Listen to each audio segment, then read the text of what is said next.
अकबर के महल में कई कीमती सजावट की वस्तुएं थी, लेकिन एक गुलदस्ते से अकबर को खास लगाव था। इस गुलदस्ते को अकबर हमेशा अपनी पलंग के पास रखवाते थे। एक दिन अचानक महाराज अकबर का कमरा साफ करते हुए उनके सेवक से वह गुलदस्ता टूट गया। सेवक ने घबराकर उस गुलदस्ते को जोड़ने की बहुत कोशिश की, लेकिन नाकाम रहा। हार कर उसने टूटा गुलदस्ता कूड़ेदान में फेंक दिया और दुआ करने लगा कि राजा को इस बारे में कुछ पता न चले। कुछ देर बाद महाराज अकबर जब महल लौटे तो उन्होंने देखा कि उनका प्रिय गुलदस्ता अपनी जगह पर नहीं है। राजा ने सेवक से उस गुलदस्ते के बारे में पूछा तो सेवक डर के मारे कांपने लगा। सेवक को जल्दी में कोई अच्छा बहाना नहीं सूझा तो उसने कहा कि महाराज, उस गुलदस्ते को मैं अपने घर ले गया हूँ ताकि अच्छे से साफ कर सकूं। यह सुनते ही अकबर बोले, मुझे तुरंत वो गुलदस्ता लाकर दो। अब सेवक के पास बचने का कोई रास्ता नहीं था। सेवक ने महाराज अकबर को सच बता दिया कि वो गुलदस्ता टूट चुका है। यह सुनकर राजा आग बबूला हो गए। क्रोध में राजा ने उस सेवक को फांसी की सजा सुना दी। राजा ने कहा, झूठ मैं बर्दाश्त नहीं करता हूँ। जब गुलदस्ता टूट ही गया था तो झूठ बोलने की क्या जरूरत थी। अगले दिन इस घटना के बारे में जब सभा में जिक्र हुआ तो बीरबल ने इस बात का विरोध किया। बीरबल बोले कि झूठ हर व्यक्ति कभी न कभी बोलता ही है। किसी के झूठ बोलने से अगर कुछ बुरा या गलत नहीं होता तो झूठ बोलना गलत नहीं है। बीरबल के मुंह से ऐसे शब्द सुनकर अकबर उसी समय बीरबल पर भड़क गए।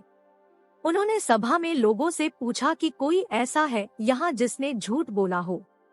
सबने राजा को कहा कि नहीं, वो झूठ नहीं बोलते। यह बात सुनते ही राजा ने बीरबल को राज्य से निकाल दिया। राज दरबार से निकलने के बाद बीरबल ने ठान ली कि वो इस बात को साबित करके रहेंगे कि हर व्यक्ति अपने जीवन में कभी न कभी झूठ बोलता है। बीरबल के दिमाग में एक तरकीब आई, जिसके बाद बीरबल सीधे सुनार के पास गए। उन्होंने जौहरी से सोने की गेहूं जैसी दिखने वाली बाली बनवाई और उसे लेकर महाराज अकबर की सभा में पहुंच गए। अकबर ने जैसे ही बीरबल को सभा में देखा तो पूछा कि अब तुम यहाँ क्यों आए हो। बीरबल बोले, जहांपना आज ऐसा चमत्कार होगा जो किसी ने कभी नहीं देखा होगा। बस आपको मेरी पूरी बात सुननी होगी। राजा अकबर और सभी सभापतियों की जिज्ञासा बढ़ गई और राजा ने बीरबल को अपनी बात कहने की अनुमति दे दी। बीरबल बोले, आज मुझे रास्ते में एक सिद्ध पुरुष के दर्शन हुए। उन्होंने मुझे यह सोने से बनी गेहूं की बाली दी है और कहा कि इसे जिस भी खेत में लगाओगे वहाँ सोने की फसल उगेगी।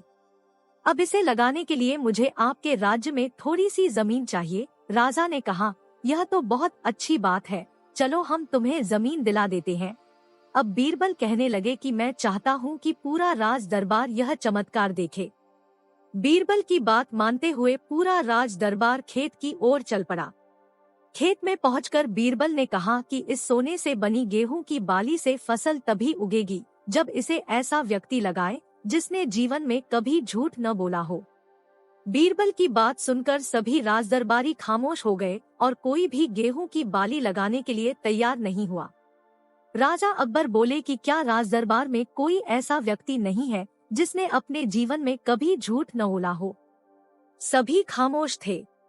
बीरबल बोले, जहांपनाह अब आप ही इस बाली को खेत में रोप दीजिए। बीरबल की बात सुनकर महाराज का सिर झुक गया। उन्होंने कहा, बचपन में मैंने भी कई झूठ बोले हैं, तो मैं इसे कैसे लगा सकता हूँ। इतना कहते ही बादशाह अकबर को यह बात समझ आ गई कि बीरबल सही कह रहे थे कि इस दुनिया में कभी न कभी सभी झूठ बोलते हैं। इस बात का एहसास होते ही अकबर उस सेवक की फांसी की सजा को रोक देते हैं। कहानी से सीख, बिना सोचे समझे किसी को बड़ा दंड नहीं देना चाहिए। हर काम को सोच विचार कर ही किया जाना चाहिए। साथ ही एक छोटे से झूठ की वजह से किसी व्यक्ति का आकलन भी नहीं किया जाना चाहिए, क्योंकि कुछ परिस्थितियां ऐसी होती है कि लोग झूठ बोल देते हैं। तो दोस्तों, ये थी आज की कहानी। उम्मीद है आपको कहानी पसंद आई होगी। आपका क्या कहना है इस कहानी के बारे में हमें कमेंट करके जरूर बताएं। कहानी को लाइक और चैनल को सब्सक्राइब जरूर करें। धन्यवाद।